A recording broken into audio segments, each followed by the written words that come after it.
নমস্কার, গৌরী আফটার 60 চ্যানেলে তোমাদের সকলকে স্বাগত। আজ আমি বারবিকিউ নেশনে তোমরা যে পোটাটো কাজুন খাও সেটাই আমি বাড়িতে করব। তোমরা দেখে নাও যে কিভাবে সেটা করছি। এর সঙ্গে যে সসটি লাগে সেই সসটিও কিন্তু করছি। কাজেই তোমরা দেখতে থাকো যে কিভাবে পুরোটা আমি তৈরি করছি। তোমরা আমার সাথে থাকো। তোমাদের সকলকে আমার অনেক শুভকামনা জানাচ্ছি। সঙ্গে থাকো। এই রেসিপির জন্য এই সাইজেরই কিন্তু ছোট ছোট আলু নিতে হবে। আর এগুলো ধুতে হবে কিন্তু খুব ভালোভাবে, ভীষণ পরিষ্কার করে এগুলো ধুতে হবে, কেননা এর খোসা আমি ছাড়াবো না, খোসা আমার এরকমই থাকবে। সেই জন্য ধোয়ার দিকে খুব ভালো করে খেয়াল রাখতে হবে। এরপর কি করি তোমরা আমার সাথে থাকো, দেখতে থাকো। আলুগুলো দেখো, একটা শুধু সিটি দিয়েছি। একটা বেশি সিটি দিলে কিন্তু আলুগুলো গলে যাবে, তাহলে ভালো হবে না। জাস্ট একটা সিটি দিয়েছি। তারপরে আলুগুলো প্রেস করার সময় তোমাদের ভিডিওটা অন করতে ভুলে গেছি, যার জন্য দেখাতে পারিনি কিছু। এগুলোকে জাস্ট এই গ্লাসটার পেছন দিয়ে একবার শুধু প্রেস করেছি, এভাবে প্রেস করে এটা রেখেছি। এরপরে কি করি তোমরা দেখতে থাকো। দেখো, ব্যাটারটা তৈরি করার জন্য প্রথমে এই 2 টেবিল চামচ কর্নফ্লাওয়ার নিয়ে নিলাম। একটু উঁচুই নিচ্ছি। 2 টেবিল চামচ কর্নফ্লাওয়ার আর 1 টেবিল চামচ ময়দা। এরপর দিলাম একটু আন্দাজ মতো নুন, দিলাম হাফ টিস্পুন মতন গোলমরিচের ডাস্ট। এবারে এটাকে ভালো করে একটু মাখিয়ে নিলাম। এরপর এটা আমি জল দিয়ে ব্যাটারটা তৈরি করছি। এবার অল্প অল্প করে জল দিচ্ছি। এইভাবে ব্যাটারটাকে, খুব বেশি যেন জল না হয় সেদিকটা একটু খেয়াল রাখতে হবে।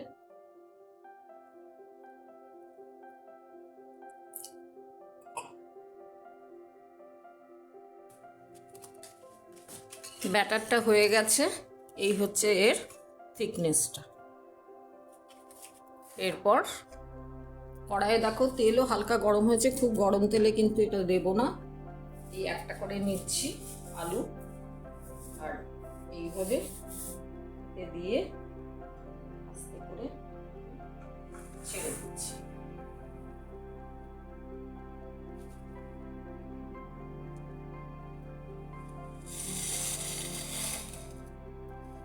এইভাবে আস্তে আস্তে একটা একটা করে কড়াইয়ে দিয়ে দিলাম। প্রত্যেকটা দেখো এখানে দিয়ে দিয়েছি। এবার কিন্তু একদম ধিমে আঁচে এগুলো হতে থাকবে। এবার দেখো বেশ কিছুক্ষণ পর এক পিঠ হয়ে এসছে কিছুটা, এগুলোকে আমি উল্টে দিচ্ছি। খেতে দারুণ টেস্টি হয়। তোমরা চা কফি এর সঙ্গে স্ন্যাক্স হিসেবে এগুলো খেতেই পারো। করে দেখো, খুবই কিন্তু ভালো লাগবে। এই আমি একটা একটা করে এবার উল্টে দিচ্ছি।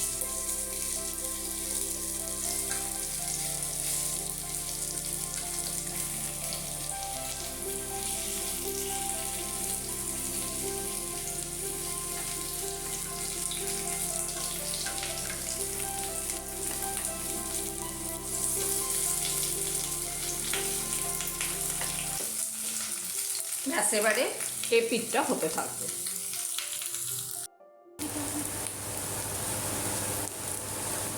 এবারে আবার আরেকবার উল্টিয়ে দিচ্ছি। এখন কিন্তু ফ্লেমটা দেখো একটু হাই করে দিয়েছি, যাতে ভালো মতন ফ্রাইটা হয়। এই যে এবারে ব্রাউন ব্রাউন হয়ে এসছে।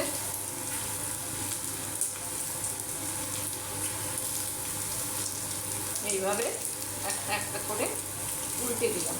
এবারে ওই পিঠটাও এরকম সোনালি রং আসুক, ততক্ষণ পর্যন্ত একটু অপেক্ষা করব। দেখো এপিঠ ওপিঠ করে পুরো সোনালি রং ধরে নিয়েছে যখন, এগুলো একদম ভাজা কমপ্লিট। এবার এগুলোকে আমি তুলে নিচ্ছি কড়াইতে।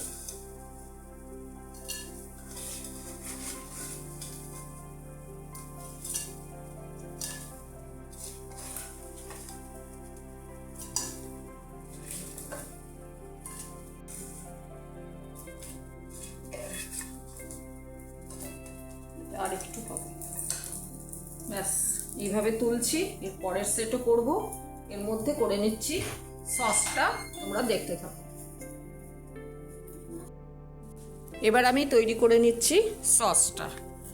প্রথমেই দিয়ে দিচ্ছি মেয়োনিজ, এখানে 2 টেবিল স্পুন মতন,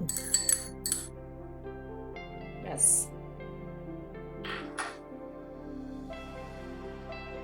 দিয়ে দিলাম tomato sauce 1 table spoon,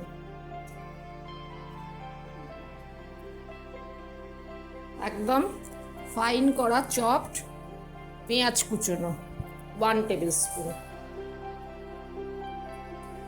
oregano দিলাম এই আন্দাজ হলেও মোটামুটি হাফ টেবিল স্পুন গেল অরিগানো। গোলমরিচ দিয়ে দিলাম একটুখানি,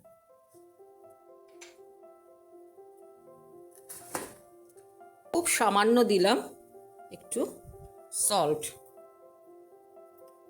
এবার এটাকে আমি ভালো করে মিশিয়ে নিচ্ছি।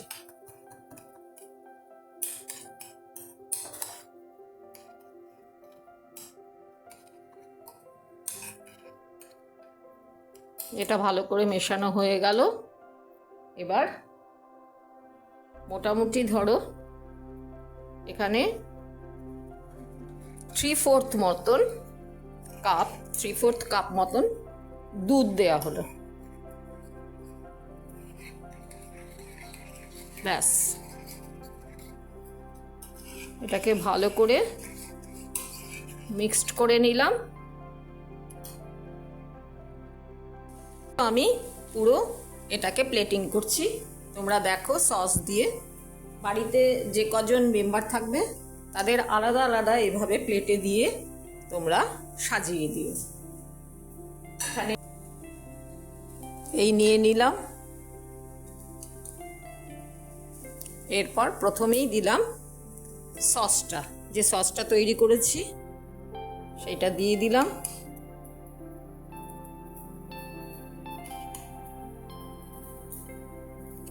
দিয়ে দিলাম সস,